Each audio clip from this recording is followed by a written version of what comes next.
नमो नमो प्रणाम। प्रणाम गुरुजी। प्रणाम गुरुजी। नमो नमो। नमो प्रणाम गुरुजी। नमो नमो। रिहंताणम। नमो सिद्धाणम। नमो आयरियाणम। नमो वज्झायाणम। नमो लोये सब्बसाहूणम। येसो पंचन मुक्कारो सब्बपापपणासनो मंगलाणं च सव्वेसी परमं हवै मंगलम्। अज्ञानतिमिरन्धानां ज्ञानञ्जनशलाकया नेत्रम् उन्मीलितं येन तस्मै श्रीगुरवे नमः।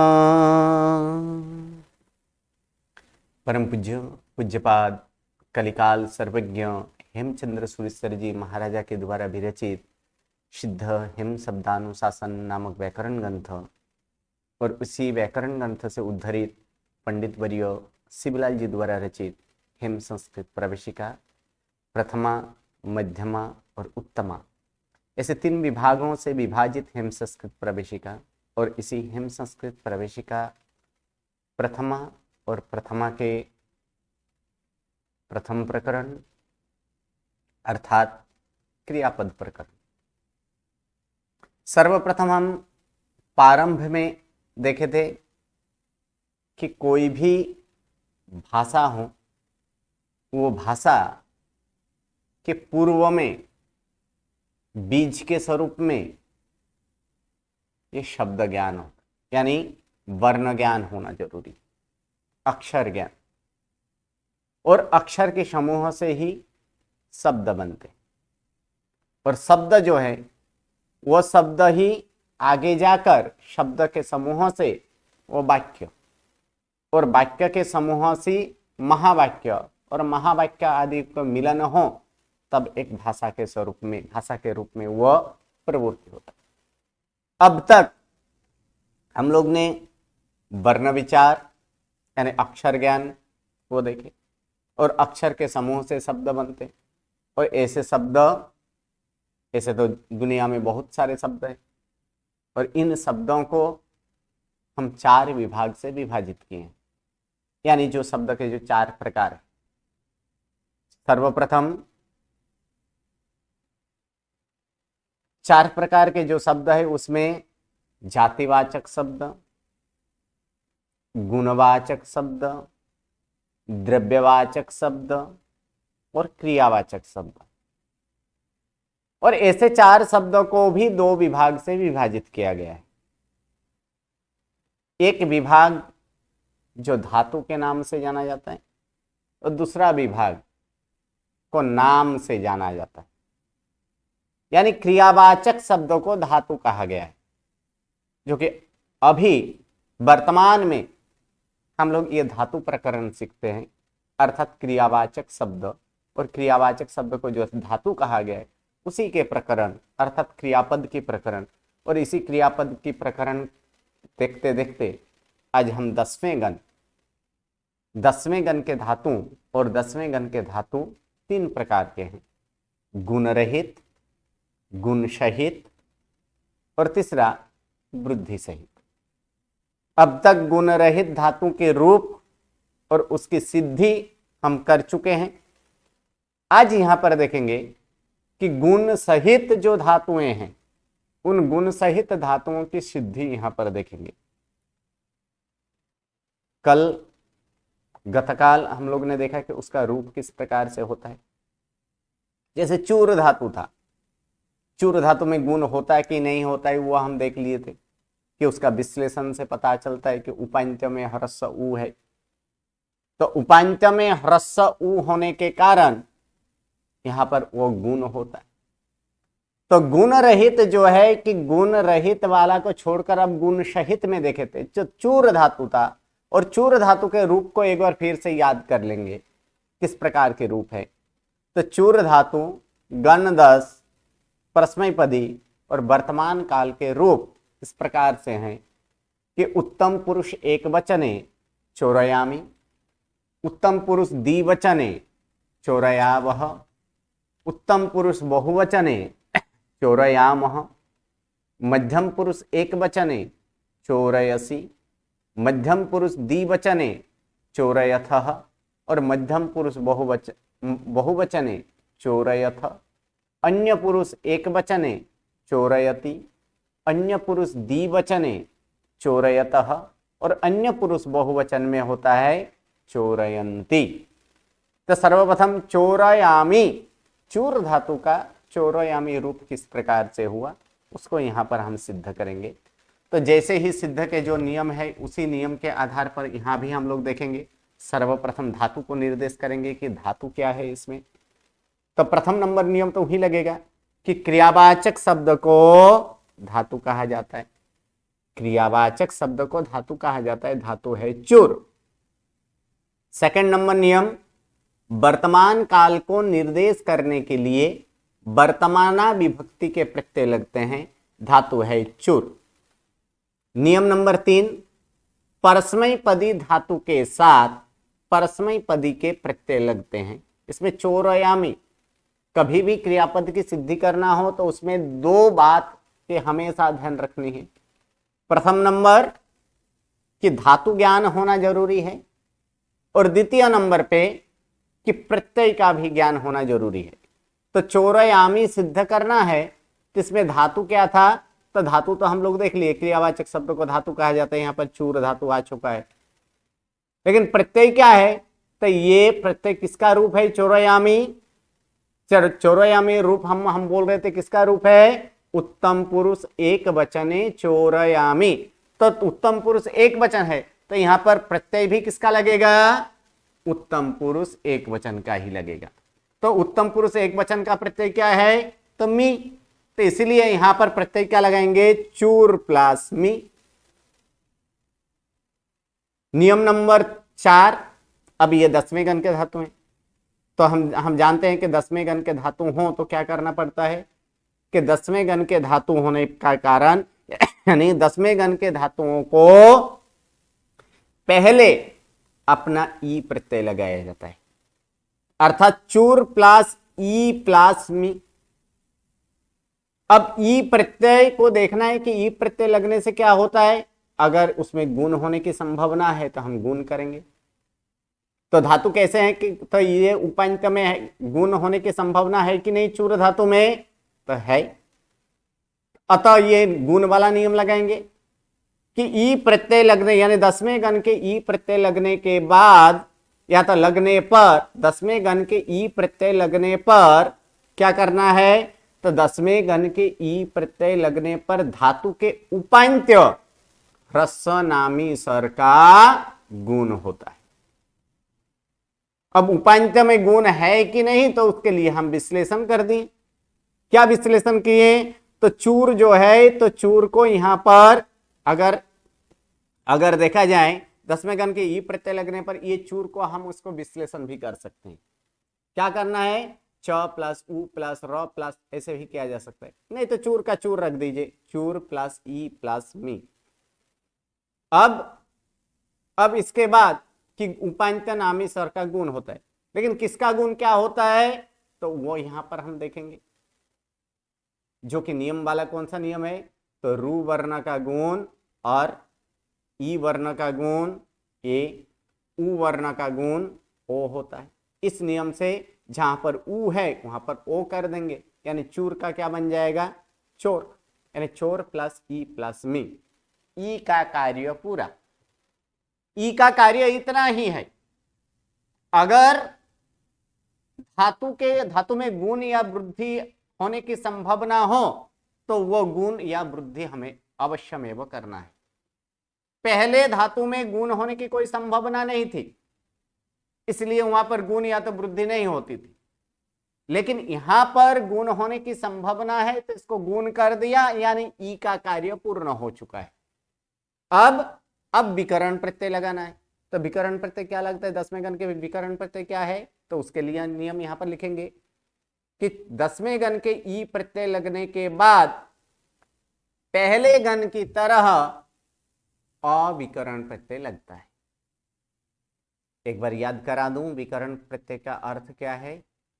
धातु और प्रत्यय, इन दोनों को विच्छेद करने वाला जो प्रत्यय हो, इन दोनों को अलग करने वाला जो प्रत्यय हो, उसी का नाम है विकर्ण प्रत्यय।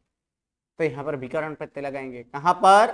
तो चोर प्लस ई एक तरफ और दूसरी तरफ मी, इन दोनों के बीच में, अर्थात चोर प्लस ई प्लस अ, यानी यहां पर क्या कर देंगे? चोर प्लस ई प्लस अ प्लस मी, अविकरण प्रत्यय लग गए हैं। और उसके बाद क्या बोला गया है कि गुण होता है। किसका गुण क्या होता है? तो यहां पर देखेंगे रु वर्ण का गुण, और फिर से एक बार, क्योंकि अब ई का गुण करना है। ई के कारण धातु का गुण होता था, लेकिन अब विकर्ण प्रत्यय के कारण ई का गुण होगा। तो यहां पर क्या होगा गुण? तो रु वर्ण का गुण और ई वर्ण का गुण ए तथा उ वर्ण का गुण ओ होता है। इस नियम से जहां पर ई है वहां पर ए कर देंगे, अर्थात अब बन जाएगा चोर प्लस ए प्लस अ प्लस मी, चोर प्लस ए प्लस अ प्लस मी। अब एक नियम हम जानते हैं कि ए ऐ ओ औ के बाद कोई भी स्वर आए तो उसके स्थान पर क्रमानुसार क्या होता है? ऐ, आई, औ तथा आव होता है। तो यहां भी वही करना है कि ये ए के बाद अ आया है, यानी अस्वर है, तो फिर क्या होगा यहां पर? तो ए के स्थान पर ऐ होगा। तो वही लिखेंगे ए ऐ ओ औ के बाद कोई भी स्वर आए तो उसके स्थान पर क्रमानुसार ऐ, आय, औ तथा आव होता है। तो अब ए के स्थान पर ऐ कर देंगे, अर्थात चोर प्लस ऐ प्लस अ प्लस मी। अब यहां पर देखेंगे कि प्रत्यय किससे प्रारंभ हो रहा है? किससे प्रारंभ हो रहा है प्रत्यय? म से। तो वो नियम लगाएंगे, म और व से प्रारंभ होने वाले प्रत्यय के पहले अगर अ हो तो अ का क्या हो जाता है? आ हो जाता है। वो नियम यहां से कर देंगे, यानी चोर प्लस ऐ प्लस आ प्लस मी। अब इसको अब पद बना देंगे। तो पद क्या बनेगा? तो ती आदि प्रत्यय जिसे लगे हो उसे पद कहते हैं, अर्थात चोरयामी, ये पद बन चुका है। हमें सिद्ध करना था चोरयामी, यहां पर सिद्ध हो चुका है चोरयामी। फिर से एक बार, क्रियावाचक शब्द को धातु कहा जाता है, धातु है चोर। वर्तमान काल को निर्देश करने के लिए वर्तमाना विभक्ति के प्रत्यय लगते हैं, धातु है चोर। नियम नंबर 3, परस्मय पदी धातु के साथ परस्मय पदी के प्रत्यय लगते हैं, यानी चोर प्लस मी। नियम नंबर 4, 10वें गण के धातुओं को पहले अपना ई प्रत्यय लगता है, चोर प्लस ई प्लस मी। नियम नंबर 5, 10वें गण के ई प्रत्यय लगने पर धातु के उपांत्य ह्रस्वनामी स्वर का गुण होता है, चूर प्लस ई प्लस मी। रु वर्ण का गुण और ई वर्ण का गुण ए, उ वर्ण का गुण ओ होता है, चोर प्लस ई प्लस मी। 10वें गण के ई प्रत्यय लगने के बाद पहले गण की तरह अविकरण प्रत्यय लगता है, यानी चोर प्लस ई प्लस अ प्लस मी, और गुण होता है वहां पर। तो फिर से करेंगे कि रु वर्ण का गुण और ई वर्ण का गुण ए, उ वर्ण का गुण ओ होता है। तो चोर प्लस ए प्लस अ प्लस मी। उसके बाद लगाएंगे ए ऐ ओ औ के बाद कोई भी स्वर आए तो उसके स्थान पर क्रमानुसार ऐ, आय, औ तथा आव होता है। अब ए के स्थान पर ऐ करना है, यानी चोर प्लस ऐ प्लस अ प्लस मी। अब लगाएंगे म और व से प्रारंभ होने वाले प्रत्यय के पहले अगर अ हो तो अ का आ हो जाता है, तो चोर प्लस ऐ प्लस आ प्लस मी। अब यहां पर लगाएंगे ती आदि प्रत्यय जिसे लगे हों उसे पद कहते हैं। इस प्रकार चोरयामी सिद्ध हो चुका है। चलिए अब इसी प्रकार से दूसरे धातुओं जो है किसे सिद्ध करना है वह हैंडराइजिंग कर लें, जिसे सिद्ध करना हो वह हैंडराइजिंग कर ले। ओके ओके चलिए एक एक करके पूछ लेते। A36 प्रणाम गुरुजी। हाँ जी, आप सिद्ध कीजिए तोलयामी। तोलयामी। हम्म धातु है तुल। ओके उत्तम पुरुष एक वचन। हाँ, उत्तम पुरुष एक वचन, द्विवचन नहीं, एक वचन। हाँ, एक वचन। हम्म क्रियावाचक शब्द को धातु कहा जाता है। धातु है तुल। वर्तमान काल को निर्देश करने के लिए वर्तमान विभक्ति के प्रत्यय लगते हैं। धातु है तुल। परस्मैपदी धातु के साथ परस्मैपदी के प्रत्यय लगते हैं। तुल प्लस मी। 10वें गण के धातुओं को पहले अपना ई प्रत्यय लगता है। तुल प्लस ई प्लस मी। 10वें गण का ई प्रत्यय लगने पर धातु के उपांत्य ह्रस्व नामी स्वर का गुण होता है। तुल प्लस ई प्लस मी। तुल प्लस ई प्लस मी। अब गुण क्या होता है वो गुण हाँ, दिखाएंगे।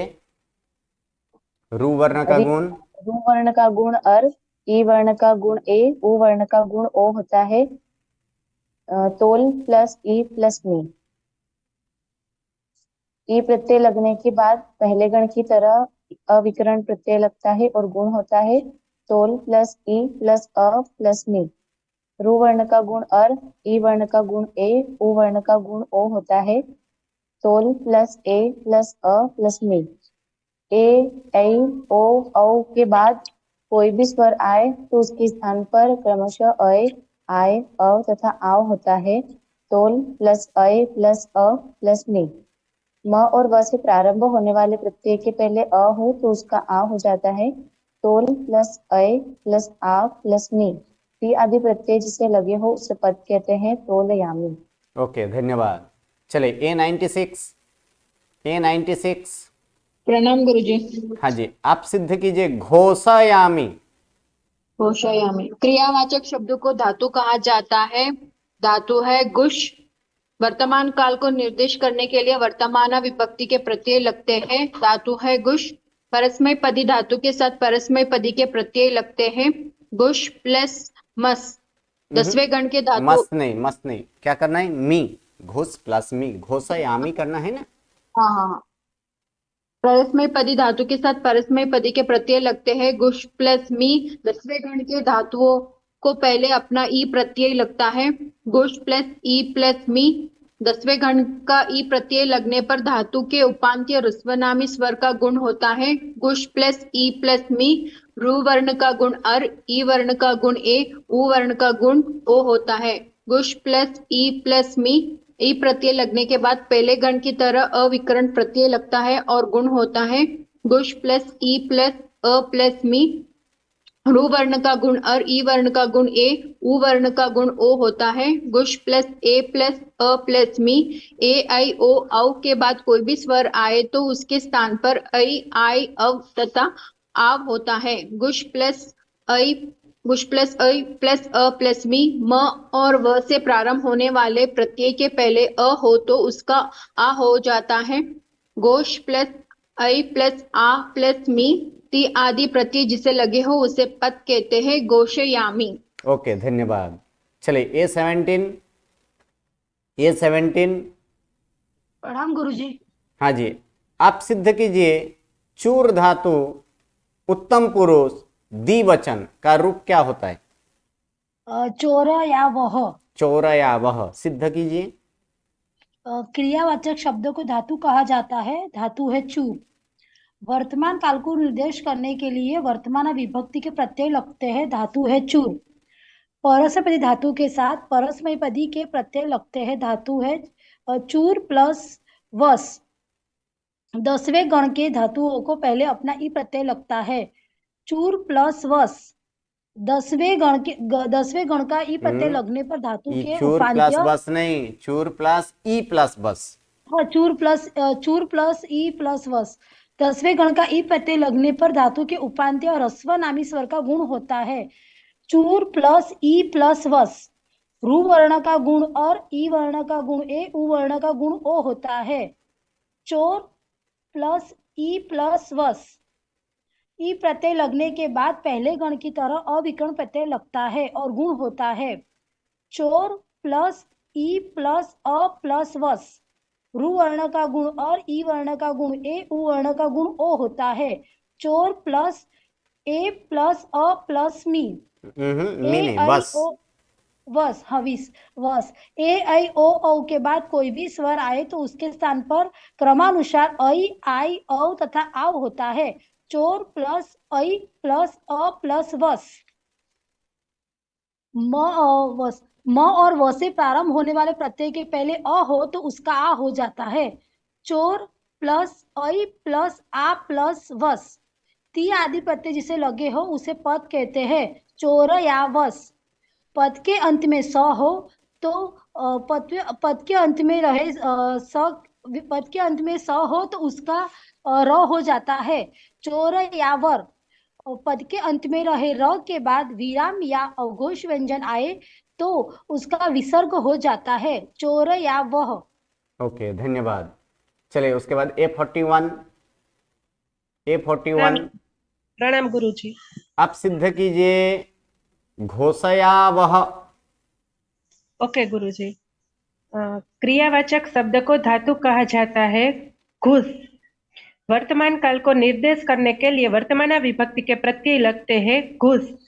परस्मय पदी धातु के साथ परस्मय पदी के प्रत्यय लगते हैं घुस प्लस वस। 10वें गण के धातुओं को पहले अपना ई प्रत्यय लगता है घुस प्लस ई प्लस वस। 10वें गण का ई प्रत्यय लगने पर धातु के उपांत्य ह्रस्व नामी स्वर का गुण होता है घुस प्लस ई प्लस वस। रु वर्ण का गुण और ई वर्ण का गुण ए, उ वर्ण का गुण ओ होता है। घोष नहीं, हाँ, सही है, घोष घोष प्लस प्लस ई प्लस बस। हाँ ई प्लस वस। 10वें गण के ई प्रत्यय लगने के बाद पहले गण की तरह अविकरण प्रत्यय लगता है और गुण होता है घोष प्लस ई प्लस अ प्लस वस। रु वर्ण का गुण और ई वर्ण का गुण ए, उ वर्ण का गुण ओ होता है घोष प्लस ए प्लस अ प्लस वस। ए ऐ ओ औ के बाद कोई भी स्वर आए तो उसके स्थान पर ऐ आई औ तथा आव होता है घोष प्लस ऐ प्लस अ प्लस वस। म और व से प्रारंभ होने वाले प्रत्यय के पहले अ हो तो उसका आ हो जाता है घोष प्लस ऐ प्लस आ प्लस वस। ती आदि प्रत्यय जिसे लगे हो उसे पद कहते हैं घोष या वस। पद के अंत में स हो तो उसका र हो जाता है घोष या वर। और पद के अंत में रहे र के बाद विराम अथवा अघोष व्यंजन हो तो र का विसर्ग हो जाता है घोष या वह। ओके, धन्यवाद। चलिए A45। A45 प्रणाम गुरुजी। आप सिद्ध कीजिए चूर धातु उत्तम पुरुष बहुवचन में रूप क्या आएगा? गुरुजी चोरयामः। चोरयामः। ओके, सिद्ध कीजिए। क्रियावाचक शब्द को धातु कहा जाता है, धातु है चूर। वर्तमान काल को निर्देश करने के लिए वर्तमान विभक्ति के प्रत्यय लगते हैं चूर। परस्मय पदी धातु के साथ परस्मय पदी के प्रत्यय लगते हैं चूर प्लस मस। 10वें गण के धातुओं के पहले अपना ई प्रत्यय लगता है चूर प्लस ई प्लस बस मस मस। 10वें गण का ई प्रत्यय लगने पर धातु के उपांत्य ह्रस्व नामी स्वर का गुण होता है चूर प्लस ई प्लस मस। रु वर्ण का गुण और ई वर्ण का गुण एक, उ वर्ण का गुण ओ होता है चोर प्लस ई प्लस मस। ई प्रत्यय लगने के बाद पहले गण की तरह अविकरण प्रत्यय लगता है और गुण होता है चोर प्लस ई प्लस अ प्लस मस। रु वर्ण का गुण और ई वर्ण का गुण ए, उ वर्ण का गुण ओ होता है चोर प्लस ए प्लस अ प्लस मस। ए आई ओ औ के बाद कोई भी स्वर आए तो उसके स्थान पर ऐ आ आई अव तथा आव होता है चोर प्लस ऐ प्लस अ प्लस मस। म और व से प्रारंभ होने वाले प्रत्यय के पहले अ हो तो उसका आ होता है। चोर प्लस अ प्लस आ प्लस मस। ती आदि प्रत्यय जिसे लगे हो उसे पद कहते हैं। चोर या मस। पद के अंत में स हो तो उसका र होता है। चोर या मर। पद के अंत में र के बाद विराम अथवा घोष व्यंजन हो तो उसका विसर्ग हो जाता है। चोर या मह। ओके, धन्यवाद। चलिए उसके बाद A37, A37 प्रणाम सर। आप सिद्ध कीजिए तोलयामः। तोलयामः। क्रियावाचक शब्द को धातु कहा जाता है। धातु है तोल। वर्तमान काल को निर्देश तोल करने नहीं, वाले तुल धातु, तुल। सॉरी तुल। तुल वर्तमान काल को निर्देश करने के लिए वर्तमान विभक्ति के प्रत्यय लगते हैं। धातु है तुल। परस्मैपदी धातु के साथ परस्मैपदी के प्रत्यय लगते हैं। तुल प्लस मह मस। 10वें गण के धातुओं को पहले अपना ई प्रत्यय लगता है। तुल प्लस ई प्लस मस। 10वें गण का ई प्रत्यय लगने पर धातु के उपांत्य ह्रस्व स्वर का गुण होता है।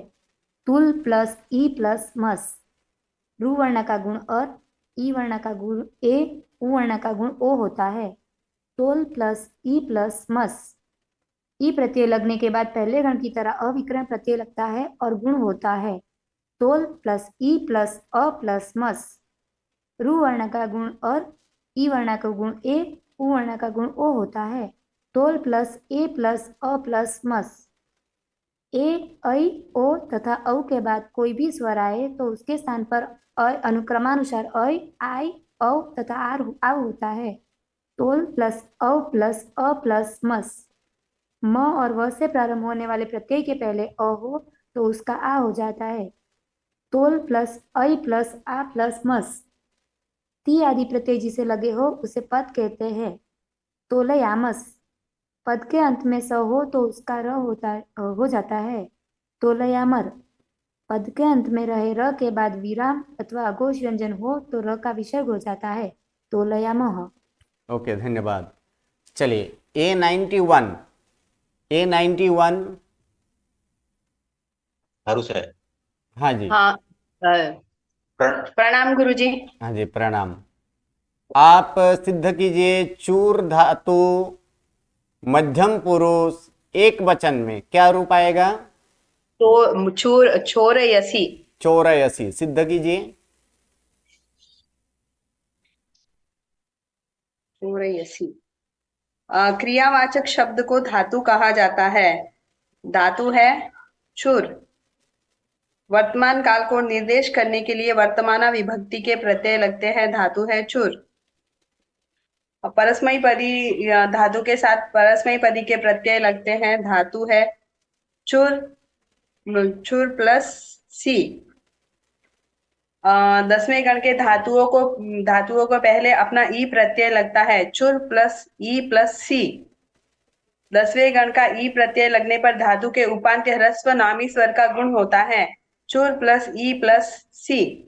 रु वर्ण का गुण अर, ई वर्ण का गुण ए, उ वर्ण का गुण ओ होता है। छोर प्लस ई प्लस सी। ई प्रत्यय लगने के बाद पहले गण की तरह अविकरण प्रत्यय लगता है और गुण होता है।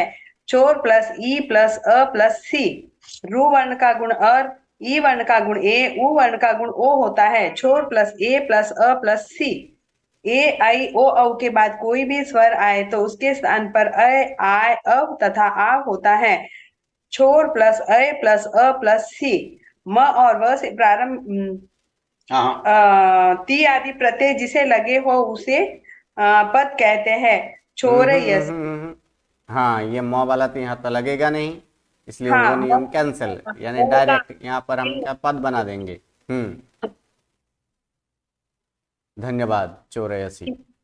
गुरुजी मुझे एक और डाउट था, बाद में आप जब प्रश्न पूछेंगे तब पूछूंगी। ओके। हाँ चलिए A13 जी गुरुजी। आप सिद्ध कीजिए घोषयसी। घोषयसी। जी। क्रियावाचक शब्द को धातु कहा जाता है। धातु है घुष।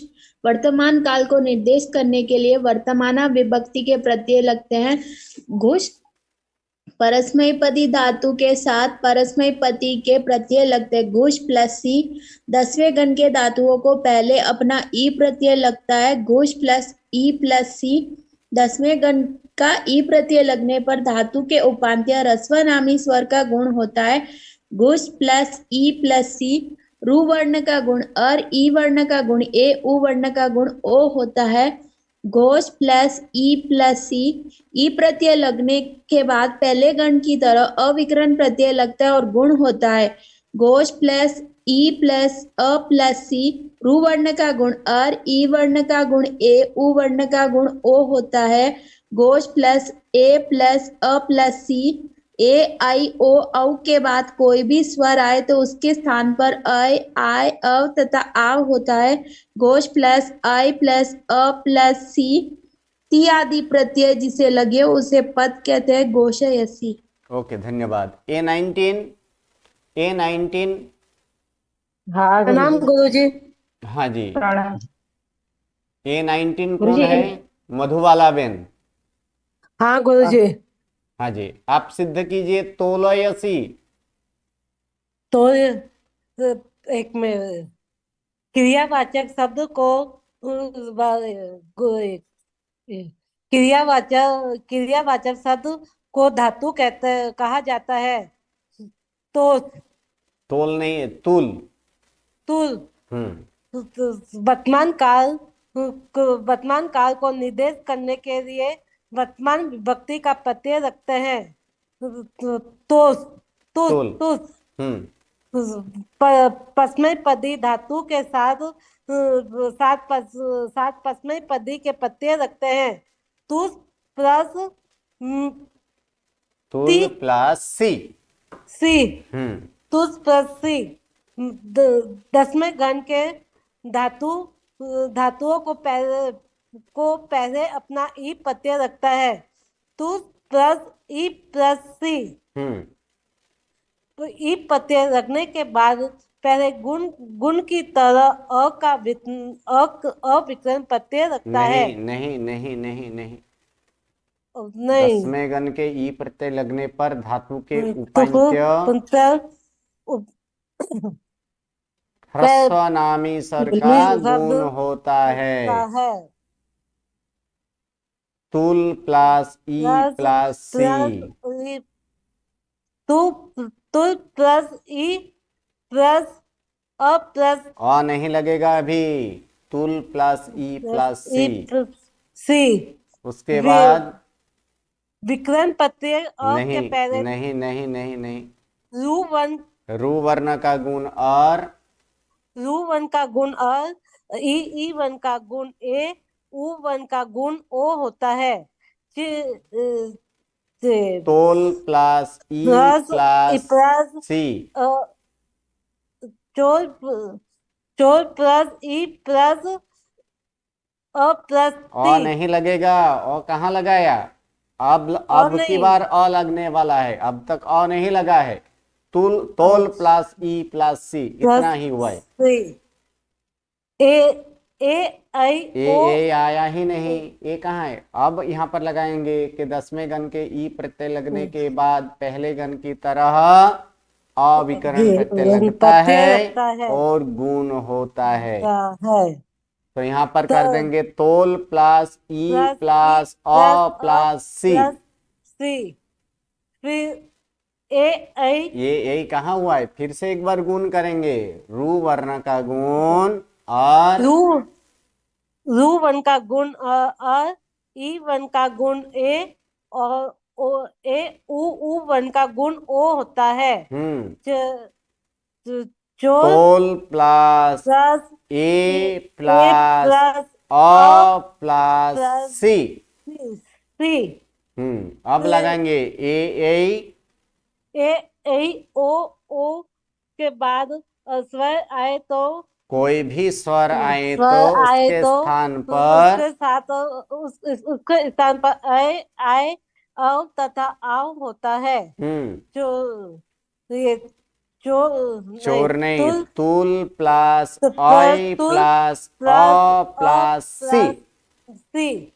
म और म और वो ये आने वाला है ही नहीं ये नियम। अब डायरेक्ट नहीं, पद ती बनाएंगे। ती आदि प्रत्यय जिसे लगे से हो, लगने वो उसे पद कहते हैं। हम्म, तो श्यामी, तोलयसी। ओके तो धन्यवाद। श्यासी। ओके धन्यवाद। चलिए A26, A26, ठीक है, A26। मैं नाम पूछती हूँ। हाँ जी, आप बोलिए। चूर धातु मध्यम पुरुष द्विवचन क्या होता है रूप? चूर धातु मध्यम पुरुष द्विवचन। द्विवचन का तोलयथ। तोलयथः। ओके बोलिए, रूप बोलिए। क्रियावाचक शब्द को धातु कहा जाता है। तोल, तुल। नहीं, चूर चूर चूर धातु क्या कीजिए, चोरयथ। हाँ, तो क्रियावाचक शब्द को धातु कहा जाता है। धातु है चूर। वर्तमान काल को निर्देश करने के लिए वर्तमान विभक्ति के प्रत्यय लगते हैं। चूर परस्मयी धातु के साथ परस्मयी पदी के प्रत्यय लगते हैं। चूर प्लस थस। 10वें गण के धातुओं को पहले अपना ई प्रत्यय लगता है। चूर प्लस ई प्लस थस। 10वें गण का ई प्रत्यय लगने पर धातु के उपांत्य ह्रस्व नामी स्वर का गुण होता है। चूर प्लस ई प्लस थस। रू वर्ण का गुण अर, ई वर्ण का गुण ए, उ वर्ण का गुण ओ होता है। तो चोर प्लस ई प्लस थस। ई प्रत्यय लगने के बाद पहले गण की तरह अविकरण प्रत्यय लगता है और गुण होता है। चोर प्लस ई प्लस अ प्लस थस। रू वर्ण का गुण अ, ई वर्ण का गुण ए, उ वर्ण का गुण ओ होता है। चोर प्लस ए प्लस अ प्लस थस। ए आई ओ औ के बाद कोई भी स्वर आए तो उसके स्थान पर आई आई औ तथा आव होता है। चोर प्लस आई प्लस अ प्लस थस। थस तो अब पद बना दीजिए। ती आदि प्रत्यय जिसे लगे है उसे पद कहते हैं। तोलयथस। चोरय। चोरयथस। फिर पद के अंत में, पद के अंत में, पद के अंत में पद के अंत में स हो तो वो तो उसका र हो जाता है। तो तोलय, तोल नहीं, तोलय, चोरयथर। चोरयथर। पद के अंत में रहे र का पद के अंत में र के बाद, पद र या तो के पद के बाद अंत में रहे र के बाद विराम अथवा अघोष व्यंजन हो तो उसका विसर्ग हो जाता है। तो चोरयथः। चोरयथः। ओके धन्यवाद। चलिए A85, A85 प्रणाम गुरु जी। आप सिद्ध कीजिए घोषयथः। जी गुरु जी। क्रियावाचक शब्द को धातु कहा जाता है। धातु है घुष। वर्तमान काल को निर्देश करने के लिए वर्तमान विभक्ति के प्रत्यय लगते हैं। घुष परस्मय पदी धातु के साथ परस्मय पदी के प्रत्यय लगते हैं। घुष प्लस थस। 10वें गण के धातुओं को पहले अपना ई प्रत्यय लगता है। घुष प्लस ई प्लस थस। 10वें गण का ई प्रत्यय लगने पर धातु के उपांत्य ह्रस्व नामी स्वर का गुण होता है। घुस प्लस ई प्लस थस। रू वर्ण का गुण अर, ई वर्ण का गुण ए, उ वर्ण का गुण ओ होता है। घोष प्लस ई प्लस थस। ई प्रत्यय लगने के बाद पहले गण की तरह अविकरण प्रत्यय लगता है और गुण होता है। घोष प्लस ई प्लस अ प्लस थस। रू वर्ण का गुण अर, ई वर्ण का गुण ए, उ वर्ण का गुण ओ होता है। घोष प्लस ए प्लस अ प्लस थस। ए आई ओ औ के बाद कोई भी स्वर आए तो उसके स्थान पर आई आई औ तथा आव होता है। घोष प्लस आई प्लस अ प्लस थस। पद के अंत में स हो तो उसका र हो जाता है। घोषयथर। पद पद के अंत में रहे र के बाद विराम अथवा घोष व्यंजन हो तो र का विसर्ग हो जाता है। घोषयथर, घोषयतः, थर थर। ती आदि प्रत्यय जिसे लगे हो नहीं, उसे अब पद बनेगा। अब ती आदि प्रत्यय जिसे लगे हो उसे पद कहते हैं। घोषयथस क्या बनेगा? थस। घोषयथ। उसके बाद पद के अंत में स हो तो स का र हो जाता है, घोषयथर। और पद के अंत में रहे र के बाद विराम अथवा घोष व्यंजन हो तो र का विसर्ग हो जाता है, घोषयथः। ओके गुरुजी। ओके, चलिए A81 प्रणाम गुरुजी। आप सिद्ध कीजिए चूर धातु मध्यम पुरुष बहुवचन का रूप क्या आएगा? चूर्यथ, चूर्यथ नहीं, चोरयथ। चोर्यथ, सॉरी गुरुजी, चोर्यथ। ओके, सिद्ध कीजिए। क्रियावाचक शब्द को धातु कहा जाता है चूर। वर्तमान काल को निर्देश करने के लिए वर्तमान विभक्ति के प्रत्यय लगते हैं चूर। परस्मयी पदी धातु के साथ परस्मयी पदी के प्रत्यय लगते हैं चूर प्लस थ। 10वें गण के धातुओं को पहले अपना ई प्रत्यय लगता है चूर प्लस ई प्लस थ। 10वें गण का ई प्रत्यय लगने पर धातु के उपांत्य रस्व नामी स्वर का गुण होता है चूर प्लस ई प्लस थ। री वर्ण का गुण अर, ई वर्ण का गुण ए, उ वर्ण का गुण ओ होता है चोर प्लस ई प्लस थ। ई प्रत्यय लगने के बाद पहले गण की तरह अविकरण प्रत्यय लगता है और गुण होता है चोर प्लस ई प्लस अ प्लस थ। रु वर्ण का गुण अर, ई वर्ण का गुण ए, उ वर्ण का गुण ओ होता है चोर प्लस ई प्लस अ प्लस थ। ए, ऐ, ओ, औ के बाद कोई भी स्वर आए तो उसके स्थान पर क्रमशः अय, आय, अव तथा आव होता है चोर प्लस अय प्लस अ प्लस थ। ती आदि प्रत्यय जिसे लगे हों उसे पद कहते हैं चोर्यथ। ओके, धन्यवाद। चोर्यथ नहीं, चोरयथ बोलना है। चोरयथ। ओके, A52 प्रणाम सर। आप सिद्ध कीजिए तोलयथ। क्रियावाचक शब्द को धातु कहा जाता है। धातु है तूल। वर्तमान काल को निर्देश करने के लिए वर्तमान विभक्ति के प्रत्यय लगते हैं। धातु है तूल। परस्मय पदी धातु के साथ परस्मय पदी के प्रत्यय लगते हैं। धातु तूल प्लस थ। 10वें गण के धातु को पहले अपना ई प्रत्यय लगता है तूल प्लस ई प्लस थ। 10वें गण का ई प्रत्यय लगने पर धातु के उपांत्य ह्रस्व नामी गुण का स्वर का गुण होता है तूल प्लस ई प्लस थ। रु वर्ण का गुण और ई वर्ण का गुण ए, उ वर्ण का गुण ओ होता है तूल प्लस ई प्लस थ। तोल प्लस ई प्लस थ। ई प्रत्यय लगने के बाद पहले गण की तरह अविकरण प्रत्यय लगता है और गुण होता है तूल प्लस ई तूल नहीं, प्लस तोल तोल तोल प्लस ई प्लस अ प्लस थ।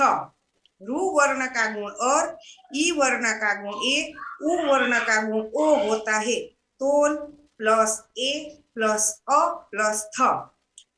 ए, ऐ, ओ, औ के बाद कोई भी स्वर आए तो उसके स्थान पर ऐ, औ, ऐ, आई, औ तथा आव होता है तोल प्लस ऐ प्लस अ प्लस थ। ती आदि प्रत्यय जिसे लगे हो आदि प्रत्यय जिसे लगे हो उसे पद कहते हैं। तोलयथ। ओके, धन्यवाद। चलिए, आज हम लोग ने उत्तम पुरुष एक वचन से लेकर मध्यम पुरुष बहुवचन तक के रूप के सिद्ध कर चुके हैं। नेक्स्ट क्लास में, आगामी क्लास में हम देखेंगे अन्य पुरुष एक वचन से लेकर अन्य पुरुष बहुवचन तक के रूप, और उसके बाद वृद्धि सहित धातु जो हैं उन धातुओं का रूप किस प्रकार से होता है वो रूप देखेंगे। अब जिसका भी प्रश्न हो वही हैंड राइजिंग करके रखें, बाकी सभी का लोअर हैंड कर दें। जिसका प्रश्न हो वही हैंड राइजिंग करें, बाकी सारे के सारे लोअर हैंड कर दें।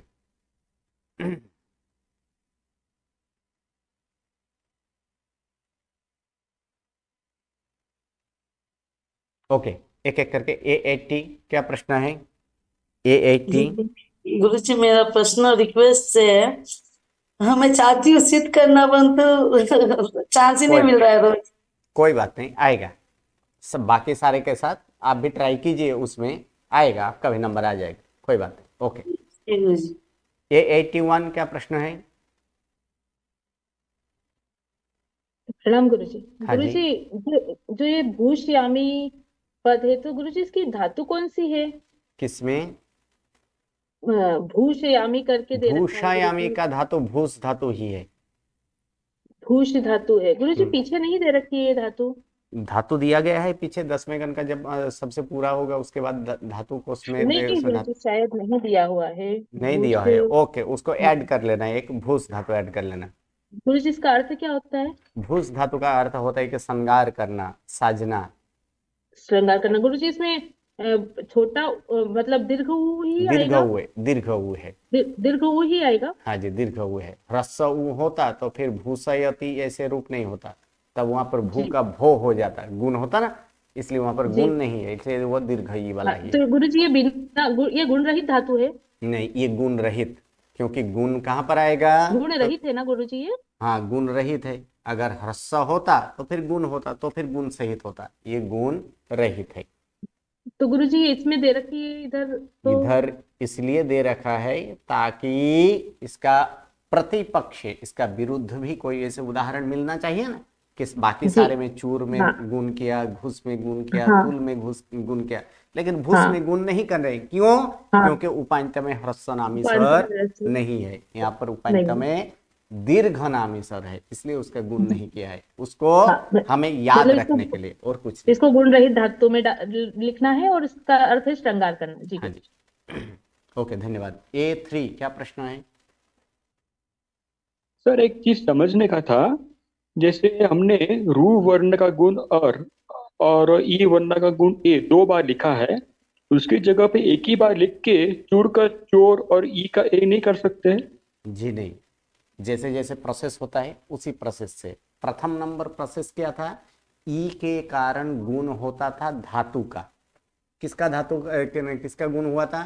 इसमें ई का महत्व बता रहा है, ई का उसमें प्रयोजन बता रहा है कि ई क्यों लगाया गया है। बाकी सब में लगाया नहीं गया, 10वें गण में ई लगता है, तो ई लगने का काम क्या है? तो ई लगने का प्रयोजन यही है, अगर धातु में गुण होना है तो वो गुण करेगा, तो वो गुण दिखाता है। किसके कारण गुण हुआ है? वो ई के कारण गुण हुआ है। और दूसरी बार जो है कि ई का जो गुण हुआ है वो किसके कारण हुआ है? विकरण प्रत्यय के कारण। विकरण प्रत्यय क्या था? अ था, तो वो अ के कारण उसका गुण हुआ है। इसलिए दोनों को निर्देश करने के लिए उसे अलग अलग ही करना है, एक साथ नहीं करना। Okay, thank you. ओके, चलिए A9 प्रणाम सर। हाँ जी।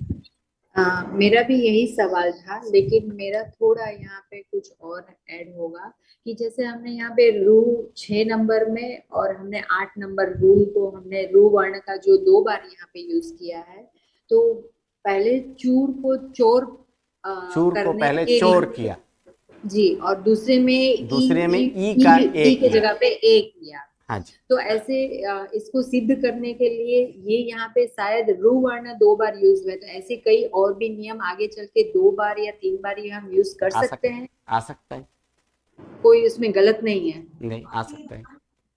अच्छा, तो इसमें ये हम कैसे पता करें कि जैसे ये रू वर्ण यहाँ पे 2 बार है? हाँ, रू वर्ण यहाँ पर 2 बार है, क्योंकि यहाँ पर गुण 2 बार हो रहा है। एक बार धातु का गुण हो रहा है, एक बार ई अपना ई प्रत्यय है उसका गुण हो रहा है, इसलिए 2 बार आया। जी, वो समझ में आ गया, लेकिन पहले हमें मतलब मैं ऐसा सोची, शायद ये गलत ही है, लेकिन ई प्रत्यय को अगर मैं पहले चेंज करूं फिर बाद में मतलब चूर का चोर मैं करूं, तो ये हो सकता है, ये गलत होगा? वो नहीं, क्योंकि किसके कारण? अब नियम में क्या बोला गया? ई प्रत्यय लगने पर धातु के उपांत्य ह्रस्व नामी स्वर का गुण होता है।